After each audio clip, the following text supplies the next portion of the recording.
அனைவருக்கும் வணக்கம். நம்ம daily banking and SSC point of வியூல 5 கொஸ்டின்ஸ் கரண்ட் அஃபேர்ஸ்ல பார்க்குறோம். இன்னைக்கு என்ன கொஸ்டின்ஸ் இருக்கு அப்படிங்கிறத பார்ப்போம். ஸோ ஃபர்ஸ்ட் கொஸ்டின் பார்த்தோம்னா, in which African country has the government has been dissolved and military rule has been imposed அப்படின்னு சொல்லி கேட்டிருக்காங்க. ஸோ இந்த ஆஃப்ரிக்கன் கண்ட்ரியில் நமக்கு கவர்மெண்ட்டோட ரூலை வந்து கலைச்சிட்டு மிலிட்ரி ரூல் இம்போஸ் ஆயிருக்கு அப்படின்னு பார்த்தோம்னா, நமக்கு புர்கினா ஃபாசோ அப்படிங்கிற இந்த கண்ட்ரியில தான். ஸோ ஆல்ரெடி சிவில் வார் அப்படிங்கிறது நிறைய போயிட்டே இருந்துச்சு. ஸோ அதனுடைய ஒரு இம்பாக்டாக தான் இதை நம்ம பார்க்குறோம். சரிங்களா? அடுத்ததாக பார்த்தோம்னா, rock bolt technology to control landslide is employed in which state அப்படின்னு சொல்லி கேட்டிருக்காங்க.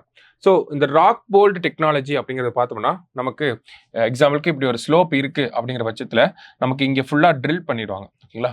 ட்ரில் பண்ணி என்ன பண்ணுறாங்க அப்படின்னா, ஸ்டீல் ராட் அப்படிங்கிறத உள்ள கொண்டு வந்து வைக்கிறாங்க. சரியா? ஸோ தட் நமக்கு இந்த அடியில் இருக்கக்கூடிய இந்த அண்டர் கிரவுண்ட் சாண்ட் அப்படிங்கிறது நமக்கு லேண்ட்ஸ்லைட் அப்போ அப்படியே சரிஞ்சு விழாமல் இருக்கும். சரிங்களா? இதுதான் இந்த ராக் போல் டெக்னாலஜி அப்படிங்கிறது. இந்த ராக் போல் டெக்னாலஜியை யார் பயன்படுத்துறாங்க அப்படின்னு பார்த்தோம்னா, உத்தரகாண்ட் தான் வந்து பயன்படுத்திட்டு இருக்காங்க. ஸோ இந்த சார்தம் யாத்ரா நடக்கக்கூடிய அந்த பகுதிகளில் இந்த ராக் போல் டெக்னாலஜி அப்படிங்கிறத பயன்படுத்துறாங்க. சார்தம் அப்படின்னு பார்த்தோம்னா, கங்கோத்ரி, யமுனோத்ரி, கேதார்நாத், பத்ரிநாத் இந்த ரீஜன்ல தான் இதை வந்து இம்ப்ளிமெண்ட் பண்ணிட்டு இருக்காங்க. யார் அப்படின்னு பார்த்தோம்னா, உத்தரகாண்ட் கவர்மெண்ட். நெக்ஸ்ட் பார்த்தோம்னா, India's INS Tushil has been built with the help of which country அப்படின்னு சொல்லி கேட்டிருக்காங்க. ஸோ ஐஎன்எஸ் டுசில் அப்படிங்கிறது பார்த்தோம்னா, இந்தியா வந்து ரஷ்யாவோட ஒரு 2016 ஒரு அக்ரிமெண்ட் வந்து போட்டிருப்பாங்க. சரிங்களா? ஸோ இந்த அக்ரிமெண்ட் பேசிஸ்ல தான் நமக்கு இந்த ஐஎன்எஸ் டுசில் அப்படிங்கிறத ரஷ்யா வந்து நமக்கு பில்ட் பண்ணி கொடுத்துருக்காங்க. ஸோ இந்த ஒரு ஐஎன்எஸ் டுசில்ல பார்த்தோம்னா, இந்தியாவோட அட்வான்ஸ்டு டெக்னாலஜிஸ் அதே மாதிரி ரஷ்யாவோட அட்வான்ஸ்டு டெக்னாலஜிஸ் எல்லாமே இருக்கும். கிட்டத்தட்ட பார்த்தோம்னா 30 நாட்டிக்கல் மைல்ஸ்ல வந்து நமக்கு ரன் ஆகக்கூடிய அளவில் இந்த ஷிப்பை வந்து பில்ட் பண்ணியிருக்காங்க. நிறைய advanced systems like surface to air missile அது எல்லாமே இதில் வந்து இம்ப்ளிமெண்ட் பண்ணியிருக்காங்க. சரியா? ஸோ ஐஎன்எஸ் டுசில் அப்படின்னாலே நமக்கு ரஷ்யா தான் இன்னைக்கு வந்து லான்ச் கமிஷன் பண்ணியிருக்காங்க. ஷிப்னாலே கமிஷன்டுன்னு வரும். சரியா? ரைட். அடுத்ததாக பார்த்தோம்னா, the prime minister will launch LIC Bima Sakhi scheme in which state அப்படின்னு கேட்டிருக்காங்க.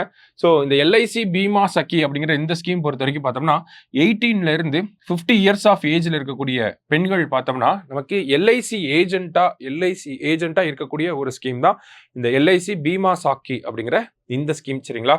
ஸோ இதில் பார்த்தோம்னா கிட்டத்தட்ட எலிஜிபிலிட்டியில் 18 to 50 10th வரைக்கும் முடிச்சிருக்கணும். சரிங்களா? இது ஒரு எலிஜிபிலிட்டி. அடுத்ததாக பார்த்தோம்னா, மந்த்லி இவங்கனால ஒரு 21,000 வரைக்கும் ஏர்ன் பண்ண முடியும் இந்த எல்ஐசி பீமா சக்கி அப்படிங்கிற இந்த ஸ்கீமுக்கு கீழே.